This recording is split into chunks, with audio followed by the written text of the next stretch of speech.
Ever since I have been rapping, the thing that hold me back here has always been my voice. No choice but to say that I'm mad. Swear to God, if I got a voice like Curtis, wanna ball up out of your... Hello guys, this is the Gaming Revolution here, and I'm back with another Call of Duty Zombies full storyline video, and this is episode 3. In the last episode we went in depth about the creation of Group 935 and the Hellhounds, and just everything about the group, how it came together and everything like that. So we're going to be continuing directly on from that episode today. So be sure to watch the first 2 episodes first before you tune into this episode, otherwise you may be very, very confused. Okay, so now we're going to be kicking off this episode, basically continuing on from the last episode, and we find out what happened to Richthofen at Dries. So let's go. Richthofen hastily escaped Dries, now overrun with zombies, with his 3 test subjects remembering their skills in combat from his previous interactions with them. Realizing that Samantha was in control of the ether, he devised an alternative plan to gain ultimate power. Using a Viril generating device and sufficient supply of 115 to bend life force itself, allowing him to switch his soul with Samantha's and enter the ether as an all-powerful being. After arriving at the Rising Sun facility to locate a supply of the element, Richthofen discovered the site to be populated by zombies, forcing him and his allies to fend off the hordes. Due to a possibility of being overwhelmed, the 4 abandoned the site and returned to Dries, where Richthofen hoped to use an MDT prototype to arrive at Griffin Station in the same fashion as Samantha, to possibly enter the ether in another fashion. After attempting to teleport with a Wunderwaffe DG3 and an MDT to overload and rip through space and time, sending the group into the future to an abandoned theatre in Germany. After disappearing from Dries, a Russian and American standoff took place, as both forces wanted to salvage the work of Group 935 for the benefit of their own countries, followed by a massacre of the zombie population there. Sometime prior, the character's arrival at the Soviet Cosmodrome, a Russian scientist, Yuri Zayovsky, was transferred from Project Mercury to work on sending monkeys into space. Much to his dismay, his transfer was caused by his superior, Gersh, who he holds a grudge against after the relieving of his duty from Project Mercury. As Gersh is working on Project Mercury, his staff is working on Project Thunder. Yuri notices a teddy bear and Matiroshi dolls and wonders how a child could be let into the station. The child, Samantha, then slowly drives Yuri insane. Yuri, in his state of insanity, finishes the Gersh device and has Gersh activate it, letting in the zombies and trapping Gersh. Yuri presumably dies. After the events of Kino de Toten, the main characters somehow reach the abandoned Soviet Cosmodrome. The characters then hear Gersh, who tells them that the mechanism must be repaired. He is referring to the Casimir mechanism, which must be repaired by completing different tasks. After all of the tasks are complete and the mechanism is repaired, Gersh is freed, leaving Samantha free to be ridden of in the ether. At the same time, John F. Kennedy, Robert McNamara, Fidel Castro and Richard Nixon are negotiating when zombies break into the Pentagon. They are only 4 still alive in the building and discover a secret lab under the Pentagon with many of the technologies that Group 935 were attempting to develop. As they continue fighting, Dempsey and Takeo slowly begin to regain their memory. Takeo is the first to remember and remarks to himself that someday when the group is finished fighting zombies, Richthofen will get what he deserves. Dempsey, on the other hand, is slowly making progress as he remembers that he'd seen Richthofen before being captured. Takeo notes his shifting memories and believes Dempsey is finally remembering what Richthofen did to him. George A. Romero stumbled upon Group 935's research while making a World War II film. He and the cast took a ship out to the new abandoned lab in Siberia. After he and the movie's crew were zombified by the remains of the ship's crew, only Sarah Michael Gellar, Robert Englund, Danny Trejo and Michael Rooker remained alive. After the Casimir mechanism was completed in Ascension, it overloaded the teleporter and sent the original characters to a Group 935 facility in Siberia, where they were trapped behind a locked door. Richthofen then asked the celebrities to help him obtain the Golden Rod, which they did. Richthofen thanks the group by giving them a Wunderwaffe DG2 to help them fight the zombies. It is unknown what became of the celebrities after helping the group escape to Shangri-La.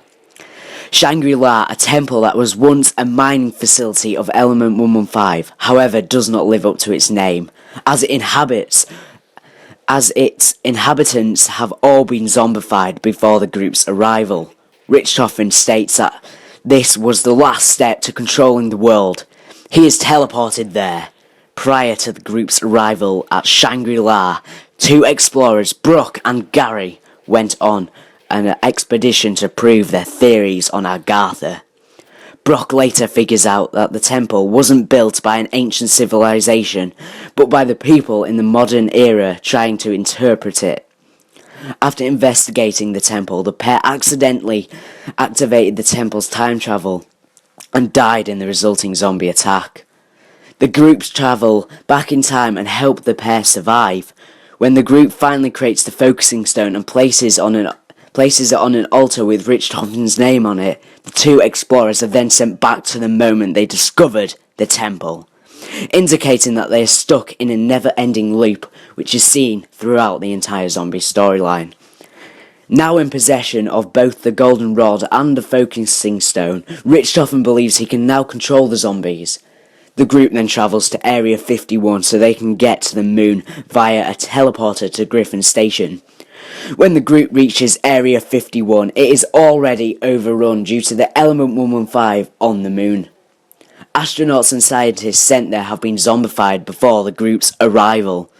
Meanwhile, a group of radiation scientists investigate the ruins of a former nuclear test site in Nevada.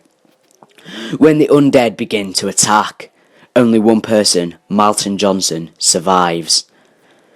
Richthofen then has the group complete the MPD. When the device is completed, it opens up to reveal Samantha Maxis suspended in the air. As it turns out, the device acts like a prison and keeps her cryogenically frozen so she can be used to control the zombies. Richthofen goes to a terminal to power up the Golden Rod and the focusing stone, which he fuses together. However, he encounters Dr. Maxis inside the terminal, who tries to stop him. Richthofen switches souls with Samantha to gain control of the zombies.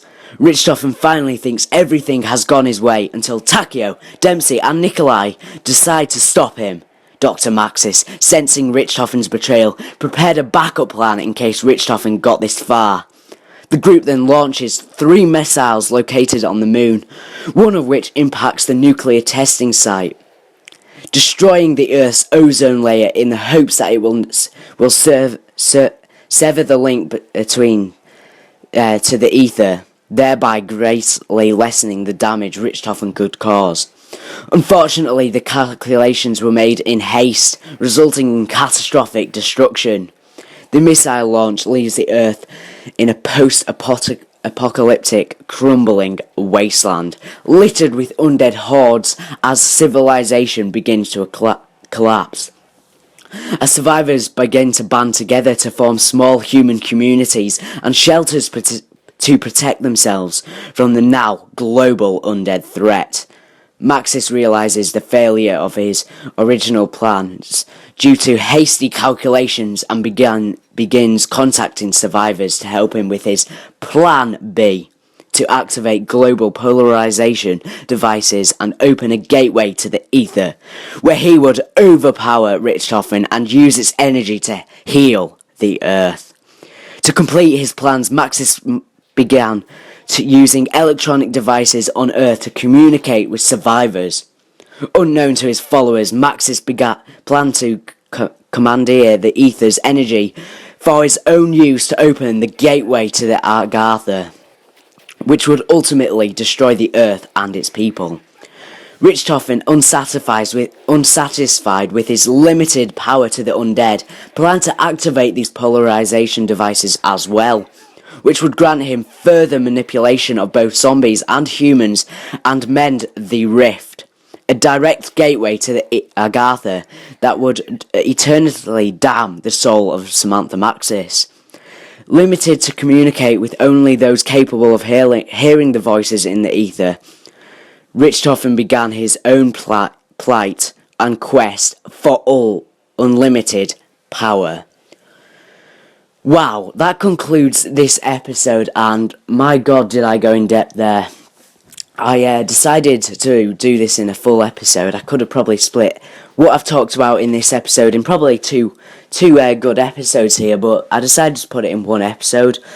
And so basically we're at the point now where in the next episode we'll start going into the Black Ops 2 storyline. And this is basically the height of the storyline at this moment in time. It's around about the height of the storyline. I mean, they left it basically like this on Black Ops 2. Black Ops 1, and it was left on a real cliffhanger, and they sort of messed it up with Black Ops 2 a little bit with the new crew. Would have liked to see the old crew back, but I'm sure they'll turn it back around in the next Treyarch game, be it Black Ops 3 or whatever it is, but anyway, so in the next episode we'll be going into the events which happen after Moon, so Transit, and then all of the other maps, Die Rise, Buried, Mob of the Dead, Origin. Well, we've actually already done Origins in the first episode, if you don't know that, because Origins is actually technically the first map according to the storyline, although it does come out as the last map, and it actually leads on very nicely to the entire storyline. So that's why I decided to cover Origins in the first episode, because it's basically a big time loop. Because what you'll see is when we get to the end of this zombie storyline, we'll see that it ends with Origins, as well as it's starting with Origins, which is really interesting. So anyways, thank you for watching. Be sure to like, comment and subscribe for future zombie theories, storyline videos and gameplay. And so yeah, bye.